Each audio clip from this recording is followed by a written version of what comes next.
நாடு தழுவிய வேலைநிறுத்தம் நடைபெற்று வருவதால் புதுச்சேரியில் போலீஸ் பாதுகாப்புடன் பேருந்துகள் இயக்கப்படுகின்றன.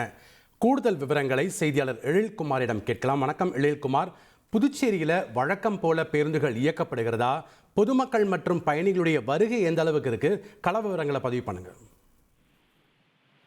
மத்திய அரசு அமல்படுத்தியுள்ள புதிய தொழிலாளர் சட்டங்களை திரும்ப பெற வேண்டும், இளைஞர்களுக்கு வேலை வாய்ப்பு வழங்க வேண்டும் உள்ளிட்ட 21 அம்ச கோரிக்கைகளை வலியுறுத்தி புதுச்சேரியில் அனைத்து தொழிற்சங்கங்கள் சார்பில் இன்று முழு அடைப்பு போராட்டமானது காலை 6 மணி முதல் மாலை 6 மணி வரை தொடங்கி நடைபெற்று வருகிறது.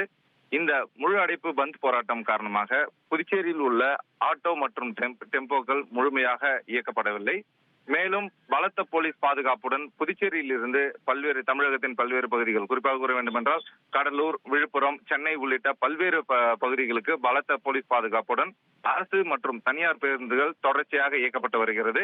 இதன் காரணமாக பயணிகளுக்கு எந்த ஒரு பாதிப்பின்றி அவர்கள் பயணம் செய்து வருகின்றனர். மேலும் கடைகளை பொறுத்தவரை சிறிய கடைகள், அதாவது டீ கடை உள்ளிட்ட அத்தியாவசிய கடைகள் திறக்கப்பட்டுள்ளன. படிப்படியாக 10 மணிக்கு மேல் தான் அனைத்து கடைகளும் திறக்கப்படுவதற்கான வாய்ப்பு உள்ளது. மேலும் பந்த் போராட்டத்தையொட்டி புதுச்சேரி முழுவதுமாக கிட்டத்தட்ட 1000க்கும் மேற்பட்டோர் முக்கிய சந்திப்புகள் உள்ளிட்ட பல்வேறு பகுதிகளில் துப்பாக்கி ஏந்திய போலீஸ் பாதுகாப்பு போடப்பட்டுள்ளது.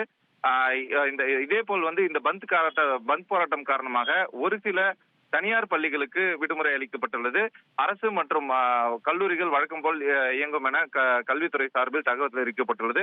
மேலும் பந்த் போராட்டம் காரணமாக அசம்பாவித சம்பவங்கள் ஏற்படாமல் இருப்பதற்காக புதுச்சேரியில் உள்ள அனைத்து பகுதிகளிலும் போலீஸ் பாதுகாப்பு போடப்பட்டுள்ளதாகவும் முதல்நிலை காவல் கண்காணிப்பாளர் கலைவாணன் தகவல் தெரிவித்துள்ளார். நன்றி எழில்குமார், உங்களுடைய தகவல்களுக்கு. உங்கள் தந்திவன் தொலைக்காட்சியில் ஆத்மான் செவ்வாய்தோறும் இரவு 8 மணிக்கு காணத் தவறாதீர்கள்.